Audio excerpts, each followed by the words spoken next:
Welcome to our continuing series, Questions and Answers for a World in Crisis.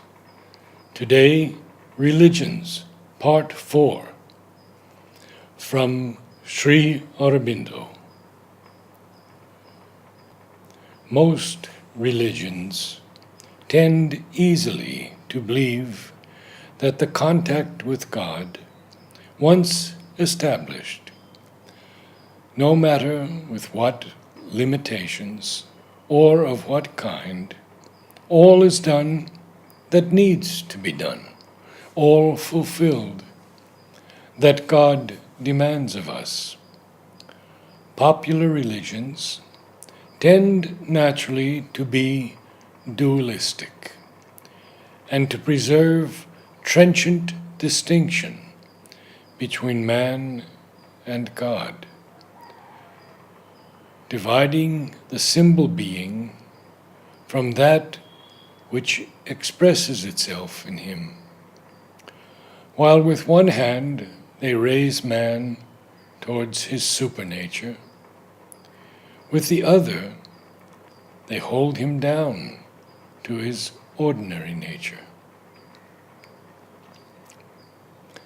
A vital life, quote, a little higher than the animals, end quote, because of some play of mind, with death as its answer, is all that human existence is, as it is ordinarily envisaged. And yet, there is an aspiration for something more. But the religions take hold of it and canalize it into something pointless for life, and things remain as they are. Only a few indeed get beyond this limit. I may say that it is far from my purpose to propagate any religion, new or old, for humanity in the future. A way to be opened that is still blocked, not a religion to be founded, is my conception of the matter.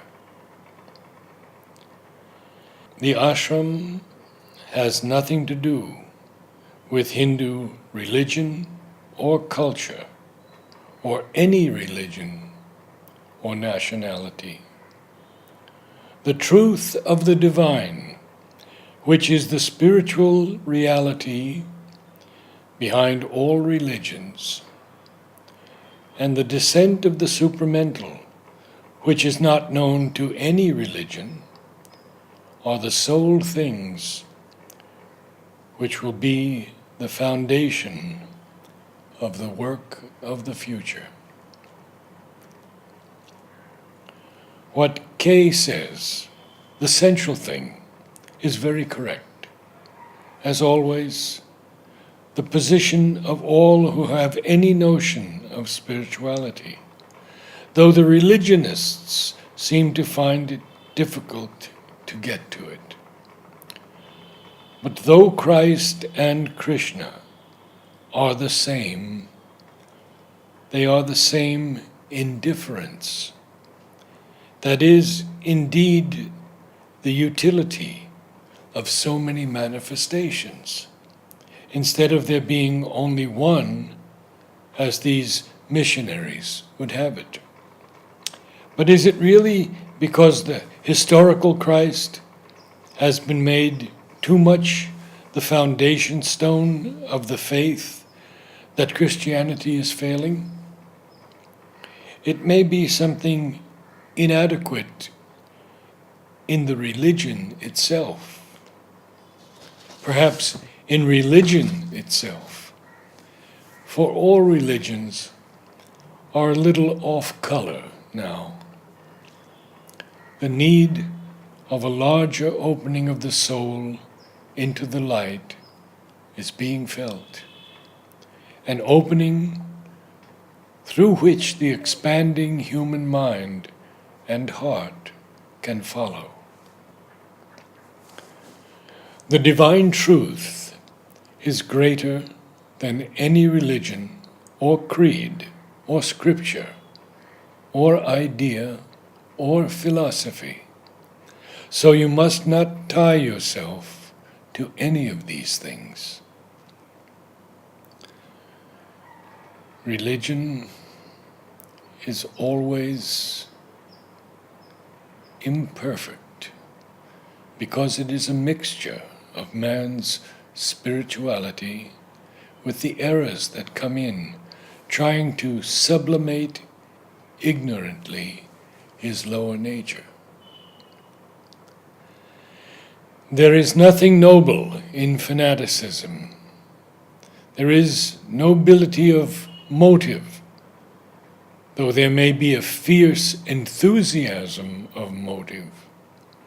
Religious fanaticism is something psychologically low-born and ignorant, and usually in its action fierce, cruel, and base.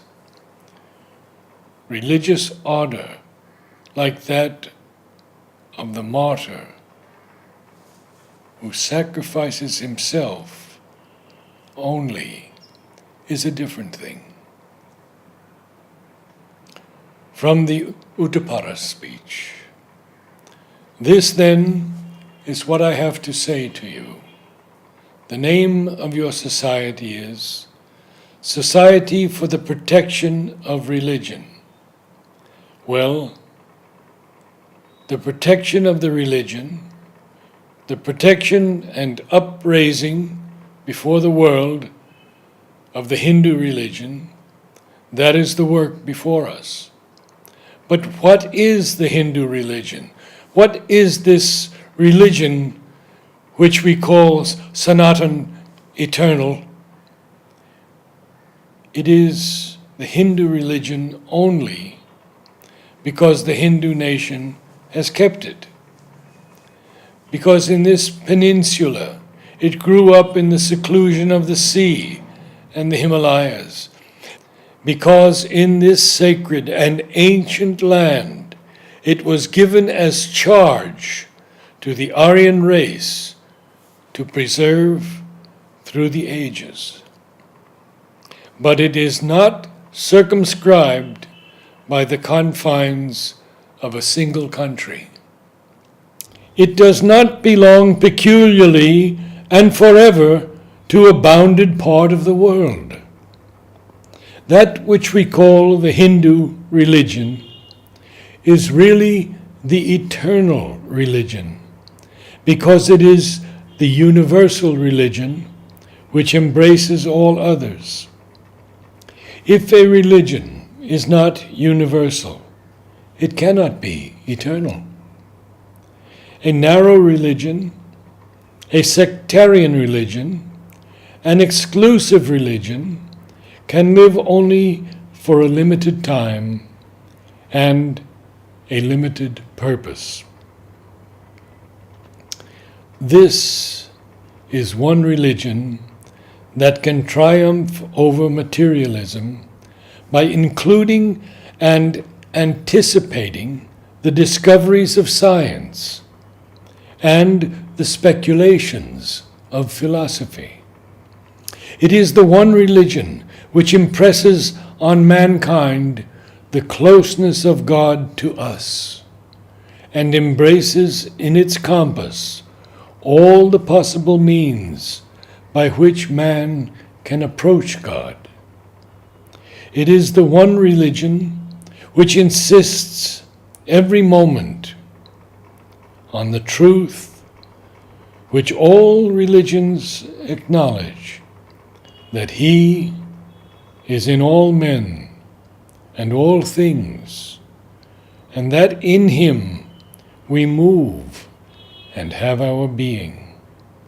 It is the one religion which enables us not only to understand and believe this truth, but to realize it with every part of our being.